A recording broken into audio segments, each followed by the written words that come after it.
Angels అందరికీ hi, ఎలా ఉన్నారంతా? So ఈరోజు వీడియోలో మనం ఒక న్యూ మోడల్ 2 కట్ బ్యాంగిల్ మీద ఎలా డిజైన్ చేయాలి అనేది చూసేద్దాం. సో అయితే దానికోసంగాను నేను తీసుకున్నవి ఏంటంటే 1/2 ఇంచ్ MDF బేసెస్ అనమాట. యాక్చువల్లీ ఇవి మన దగ్గర కూడా అవైలబుల్ లేవు ప్రస్తుతానికి, అవుట్ ఆఫ్ స్టాక్ అనమాట. సో అది వచ్చిన తర్వాత మేము అప్డేట్ చేస్తాము మా పేజ్లో. అయితే ప్రస్తుతానికి అయితే ఇవి నేను అప్పుడు jewellery making materials by Harshu అనే ఇన్స్టాగ్రామ్ పేజ్ నుంచి తీసుకున్నాను. సో వాటిలో తీసుకున్న ఈ 1/2 ఇంచ్ MDF బేసులతో ఈరోజు మనం ఒక డిజైన్ క్రియేట్ చేయబోతున్నాం అనమాట. అయితే దీనికి గాను నేను వాడింది ఏంటంటే డ్రాప్ షేప్ కుందన్స్ తీసుకున్నాను, దాంట్లోనే మళ్ళీ లిటిల్ డ్రాప్ కూడా తీసుకున్నాను. సో ఇవేంటంటే దీంట్లో మనకి గోల్డ్ అండ్ వైట్ కలర్లోనే అవైలబుల్ ఉన్నాయి, కానీ సో వీటిలో మనకి కలర్స్ అవైలబుల్ లేవు ప్రస్తుతానికి. అండ్ తర్వాత B7000 గ్లూ తీసుకున్నాను. సో వీడియో మొత్తానికి కూడా నేను వాడిన ఏంటంటే B7000 ఫ్యాబ్రిక్ గ్లూ ఎక్కడా యూజ్ చేయలేదు. అయితే జర్కన్ స్టోన్స్ వచ్చేసి మనకి 10 గ్రామ్స్ వచ్చేసి 20 రూపీస్ పడతాయి అన్నమాట. ఇకపోతే డిజైన్ ఎలా చేసుకోవాలి అనేది మీకు చూపిస్తాను. సో చూసేయండి. ఇప్పటి వరకు ఛానల్ ఎవరైనా ఫస్ట్ టైం చూస్తున్నట్లయితే సబ్స్క్రైబ్ చేసుకోండి, స్కిప్ చేయకండి, చివరి వరకు చూడండి. అలాగే బెల్ ఐకాన్ని కూడా ట్యాప్ చేయండి ఇంకా మంచి మంచి నోటిఫికేషన్స్ కోసం. తర్వాత ఇదే వీడియోలో మీకు స్టిక్ పెన్ ఎలా యూజ్ చేయాలి అనేది కూడా చూపిస్తాను అనమాట. యాక్చువల్లీ ఈ పెన్ కాస్ట్ వచ్చేసి మనకి 45 రూపీస్ అనమాట. అయితే మనకి ఒక వ్యాక్స్ ఇస్తాడు. వ్యాక్స్ ఇస్ నథింగ్ బట్ మనకి క్యాండిల్కి ఉంటుంది కదా, సో దాన్నే వీడు కొంచెం ఫ్లాట్గా చేసి ఇస్తారనమాట. దాన్ని మనం ఏం చేస్తామంటే ఆ పెన్నుకున్న నిబ్కి కొంచెం తీసుకుంటే సరిపోతుంది. తీసుకుంటే ఇది అన్నిసార్లు వర్కౌట్ అవుతుంది, ఒక్కొక్కసారి చిరాకు రప్పిస్తుంది. అంటే ఇప్పుడు పీకాక్ బ్యాంగిల్ చేశాను కదా, సో పీకాక్ బ్యాంగిల్కి స్టిక్ పెన్ యూజ్ చేసినప్పుడు ఏంటంటే దానికి వాడే గ్లూ అనేది మళ్ళీ వ్యాక్స్ కంటుకుపోయి కొంచెం చిరాకు అనేది రప్పిస్తుంది. అంటే అన్నిసార్లు వర్కౌట్ అవ్వకపోయినా 75% వర్కౌట్ అవుతుంది, 25% ఏంటంటే ఒక్కొక్కసారి చిరాకు రప్పిస్తుంది. కాకపోతే హెల్ప్ఫుల్ అయితే చాలా బాగా అవుతుంది అనమాట, చాలా బాగా యూజ్ అవుతుంది. సో ఉండడం మంచిదే, అంటే చేతికి గ్లూ అంటుకోకుండా మళ్ళీ మనం దాన్ని కడుక్కోకుండా చక్కగా బాగానే యూజ్ అవుతుంది, పర్లేదు. అయితే ఇప్పుడు ఒక 1/2 ఇంచ్ బేస్ తీసుకోవాలి మనం. 1/2 ఇంచ్ బేస్ తీసుకుని నేను మీకు వీడియోలో ఎలాగైతే చూపిస్తానో సేమ్ యాజ్ ఇట్ ఈజ్ అలానే అంటించుకోవాలి. రౌండ్గా ఒక ఫ్లవర్లా అంటించుకోవాలి. ఇక్కడ మీరు డైరెక్ట్గా బ్యాంగిల్ మీద అతికించవచ్చు కదా అంటే ఇంత ఫ్లవర్ ఈ రకంగా మనకి 2 కట్ బ్యాంగిల్ మీద రాదు.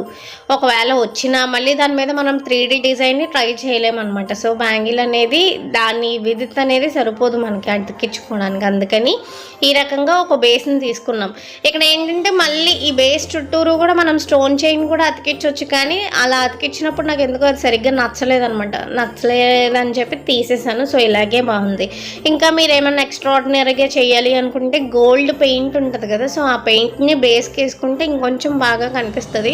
కాకపోతే ప్రజెంట్ నా దగ్గర గోల్డ్ పెయింట్ అవైలబుల్ లేదు కాబట్టి నేను ఇలాగే చేసేస్తున్నాను అనమాట. అలా ఒక ఫ్లవర్ షేప్లో అతికించుకొని దానిపైన ఈ బుల్లి డ్రాప్ ఉంది కదా, సో ఆ డ్రాప్ కుందన్స్ అనేవి అతికించుకోవాలన్నమాట. ఇక్కడ ఏముంది అతికించుకోవడమే కదా అనుకుంటాం, కానీ ఆ ఫ్లవర్ షేప్ని అతికించుకోవడానికి కొంచెం మనం సెట్ చేసుకుంటూ ఉండాలన్నమాట, అంటే అది వచ్చేంత వరకు కూడా. అయితే ఏంటంటే ఏ సైజు వాళ్ళు ఆ సైజ్ బ్యాంగిలే తీసుకోండి. అంటే థ్రెడ్ చుట్టిన తర్వాత మళ్ళీ చిన్నగా అయిపోతుంది కదా అంటే నేను ఆల్రెడీ మీకు చెప్పాను, ఒకప్పుడు బ్యాంగిల్స్ అలాగా ఉండేవి, అంటే ఎగ్జాక్ట్ సైజ్ వచ్చేవి కాదనమాట. కానీ ఇప్పుడు ఎగ్జాక్ట్ సైజ్ 24 వాళ్ళకి 24, 26 వాళ్ళకి 26, 28 వాళ్ళకి 28 ఈజ్ ఎనఫ్. మీరు థ్రెడ్ ర్యాప్ చేసుకున్నప్పుడు మాత్రం కొంచెం పలుచగా చేసుకోవాలి. అండ్ ఈ ర్యాప్ కోసం కూడా ఏంటంటే యాక్చువల్లీ స్పెల్లింగ్ WRAP ర్యాప్ అనే ఉంటుంది, కానీ పలికినప్పుడు ర్యాప్ అని పలకాలంట. సో నాకు అది కూడా కమెంట్ సెక్షన్లో మన వాళ్ళు చెప్తే తెలిసింది. సో మీరు కూడా ఎవరికన్నా ఇంకా తెలియకపోతే తెలుసుకోండి, సరేనా? అయితే ఈ పెన్ అనేది ఏంటంటే ఇలాంటి టైమ్స్లో బాగా యూజ్ అవుతుంది. ఇప్పుడు అంత చిన్న కుందన్స్ని మనం పట్టుకోలేము, పట్టుకున్నా సరే స్టిక్ చేసినప్పుడు చిరాకు వస్తుంది. అలా రాకుండా ఇది ఏంటంటే చాలా బాగా యూజ్ అవుతుంది. ఇప్పుడు మనం ఏం చేయాలంటే ఇప్పుడు వాటిలో డ్రాప్స్ని పెట్టడానికి పెట్టేసాం కదా, చిన్న డ్రాప్స్ని పెట్టడానికి పెట్టేసాం, దాన్ని ఇప్పుడు ఒక ఫ్లవర్ లాగా వచ్చేలాగా సెట్ చేసుకోవాలన్నమాట. కొంచెం ఏదన్నా షార్ప్గా ఉన్న దీంతో మనం సెట్ చేసుకుంటే ఈజీగానే సెట్ అయిపోతుంది. ఇక్కడ మనం ఏ డిజైన్ చేసినా చూడడానికి చాలా ఈజీగానే కనిపిస్తుంది, కానీ చేసేటప్పుడు తెలుస్తుంది అనమాట. అంటే దాని వెనకాల మనం ఏమేమి చేయాలి, ఎన్ని తిప్పలు పడాలి అనేది. సో చూడడానికి ఏదైనా ఈజీగానే ఉంటుంది, ట్రై చేయడానికి మాత్రం కొంచెం కష్టంగా ఉంటుంది. అలాగని చెప్పి మరీ కష్టం కాదు, అలాగని చెప్పి మరీ ఈజీ కాదనమాట. 1-2 సార్లు మనం ప్రాక్టీస్ చేస్తే మనమే దాంట్లో ప్రో అయిపోతాం అనమాట. సో ఇలాగా మధ్యలో ఏం చేశానంటే మళ్ళీ దాంట్లో ఒక జర్కన్ స్టోన్ని అతికిచ్చాను. మనకి ఒక చిన్ని ఫ్లవర్ అనేది రెడీ అయిపోయింది అనమాట. ఈ రకంగా మీరు ఒక బ్యాంగిల్కి ఎన్నైతే పడతాయి అనుకుంటారో సో అన్ని తీసుకోవాలి. ఇప్పుడు ఫర్ సపోజ్ నేను తీసుకున్నది 2-6 బ్యాంగిల్ అనుకోండి. ఆ 2-6 బ్యాంగిల్కి ఎన్ని పడ్డాయంటే 12 నుంచి 13 వరకు పడినాయి అనమాట. 2-8 అయితే మేబీ ఇంకోటి పెరగచ్చు, 2-4 అయితే ఒకటి తగ్గొచ్చు, 2 అయితే ఇంకో తగ్గచ్చు, 2-2 అయితే ఇంకా తగ్గొచ్చు. సో అలాగనమాట సైజుని బట్టి ఫ్లవర్స్ అనేవి తగ్గుతూ ఉంటాయి. మనకి ఎన్ని కావాలో మొత్తం మనం అన్ని ఫ్లవర్స్ని రెడీ చేసుకోవాలన్నమాట. చేసుకున్న తర్వాత వాటిన్నిటిని ఏం చేయాలో చెప్తాను. ఇప్పుడు ఒక బ్యాంగిల్ని నేను థ్రెడ్ ర్యాప్ చేసుకున్నాను కదా, సో ర్యాప్ చేసుకునే దాని మీద దీంట్లో కూడా మీకు నేను నెక్స్ట్ వీడియోలో చెప్తాను ర్యాపింగ్ మెథడ్స్ అనేది. సో దాంట్లో చూసుకుందరు. కానీ అయితే ఇక్కడ ఫ్లవర్స్ అలాగా ఒకదాని పక్కన ఒకటి అతికిచ్చేయాలన్నమాట.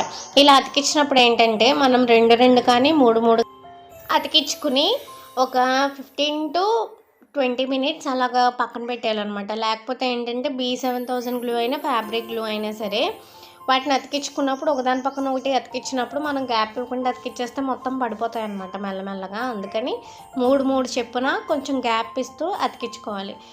అలా అతికించుకున్నప్పుడు మొత్తానికి మన బ్యాంగిల్ మొత్తం రెడీ అయిపోయేటప్పటికి లుక్ అనేది ఈ రకంగా ఉంటుంది అనమాట. మీరు సింగిల్గా అయినా వేసుకోవచ్చు ఇదే బ్యాంగిల్ని. లేదు అనుకుంటే 2 బ్యాంగిల్స్ చేసుకుని మళ్ళీ మధ్యలో ఇంకొక 4 సింగిల్ లైన్ బ్యాంగిల్స్ అన్న డిజైన్ చేసుకుని వాటిని కూడా యూజ్ చేసుకోవచ్చు. అలా కాకుండా ఇదే బ్యాంగిల్ని మిడిల్లో పెట్టుకుని అటు సైడ్ సింగిల్ లైన్ బ్యాంగిల్స్ వేసుకున్నా సరే చాలా బాగుంటుంది. సో డిజైన్ అనేది ఎలా అయినా సరే మనం వేసుకోవచ్చు అనమాట. అంటే మన క్రియేటివిటీకి తగ్గట్టు. మరి ఎలా ఉంది, నేను వేసుకున్నాను, మీకు చూడడానికి ఎలా అనిపించిందో నా కామెంట్లో చెప్పడం మర్చిపోతే. Thank you so much for watching. Have a good day.